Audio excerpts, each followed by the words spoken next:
Yes, thank you, Rafael, for this excellent presentation. It was very informative and inspiring for us. Any questions?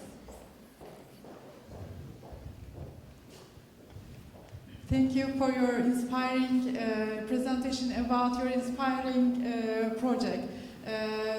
I remember that you were talking about BIM as a platform. It was a very futuristic opinion in 2018 in Aalto BIM Summer School.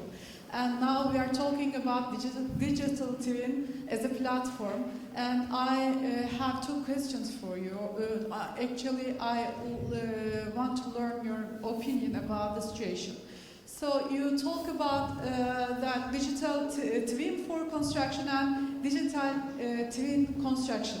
In that point, from the literature and the things that I read, I can understand that we need to manage digital twin by dividing into small manageable pieces.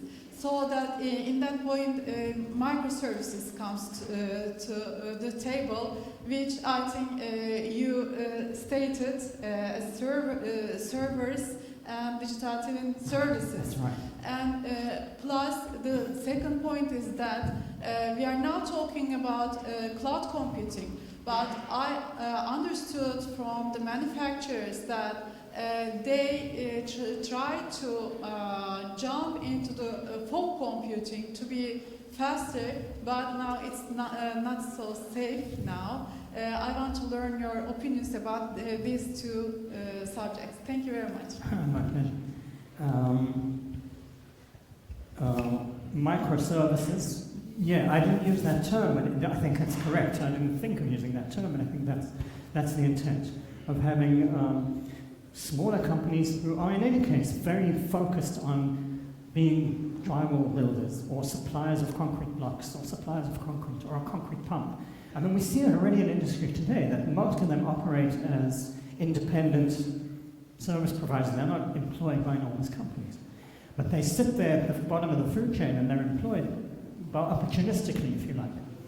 So as a microservice like that, the business model exists, but presumably this could provide a managing service or framework or platform that could provide them more work at better time with less waiting. So if you were a concrete pump operator, you might be able to do more pumping. You might pump more concrete in a day because of the optimizations that you are doing now on your own as a subcontractor. The question about cloud computing versus fog. Okay, I don't know. I'm not familiar, so I'm not even going to attempt an answer. But if you're interested in that focus, in that area of it, very welcome to ask me the question by mail, and I'll forward it to the guys who are dealing with it in Orange and Siemens and at TUM, and we'll get a good answer. Yes, any other questions? Thanks for the presentation. You mentioned data and digital twins, You mentioned digital twin and data also contracts, and I think blockchain may be related about this. What do you think? Yeah, great. We've got a bit further on. I just had some extra slides, I'll say that.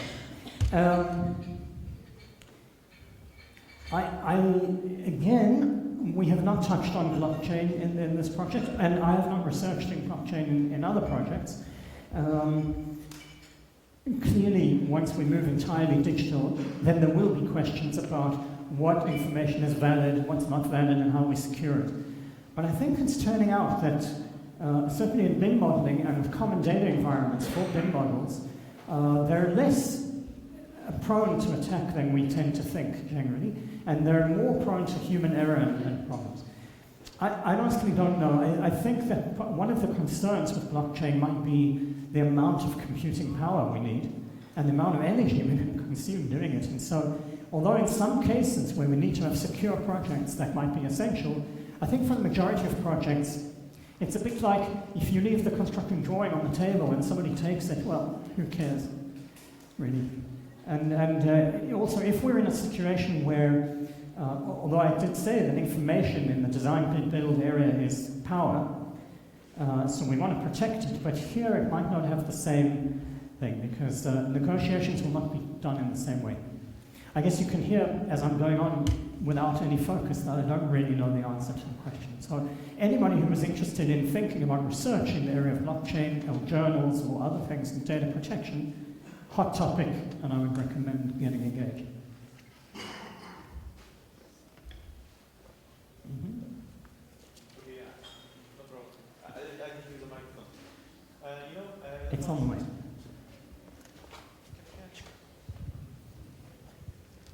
Okay. Elon Musk say we're gonna make a robot. He tried to make a robot, and other companies are making a robot, and maybe 10 years later we see a robot everywhere. And I think construction industry, construction industry will use these robots to build something. What do you think about the new robots technology, about building something? How effect will be this situation? Well, you can ask the same thing about 3D printing. Yes. How does 3D printing fit in? How does robotics fit in? Again, it would be wonderful if we were able to employ robots for a lot of different tasks on construction sites. Interestingly, the only broad use of a robot that I have seen is the use of Spot, the robot from Boston Dynamics, which is like a dog. Yes. And what are they using it for? In many construction sites in the US and Europe, they're using it to mount a 3D scanner, a laser scanner, or a video camera, and to go and walk the site to collect the data for the information system. But it's not actually building anything, and it's not bringing any materials, and it's not doing anything else except helping with the information, which I find interesting. And the reason it's so successful is because it's so versatile in its ability to be mobile on a construction site, because it has 4 legs rather than tracks or something else. Another company that I work with a lot is a company called SilkDrone. SilkDrone, 3 students from our faculty who created a startup, and their idea was for big infrastructure development projects where surveyors have to place stakes in the ground. They would use a drone, and the drone would be differential GPS, so very accurate within a centimeter, and it would come down, and then they designed a system on the drone that could drill a hole and place a stake from plastic. They began the company, they began using it commercially, and then they discovered that it would be much better to use a ground robot on 2 tracks, could go along and do many more points, because it could go for 4 hours rather than for 20 minutes. And now that's what they're doing, so they've pivoted a little. So there are activities like that, where the robot can lay 500 points in a day, whereas workers would take 3 workers to do 200 points in a day, where it's clear and obvious. And the same with the painting robot and some others. But what they lack is the versatility to deal with difficult environments and with unpredictable work. So I think there's still, in terms of time, there's still a long time before robots will be cheap enough to do complex work. Okay, there are robots that can do it, but they're so expensive that we're not anywhere near there. Yes. And so I think that in terms of digital twin construction, what we're really talking about is a highly automated management system running a not-so-automated construction site. To the extent that we can move construction off-site, that's fine, but still there will be things to do on-site, and I think we're going to see another generation or 2 before we get machines that can be anything like as good as humans. Thank you. One last question.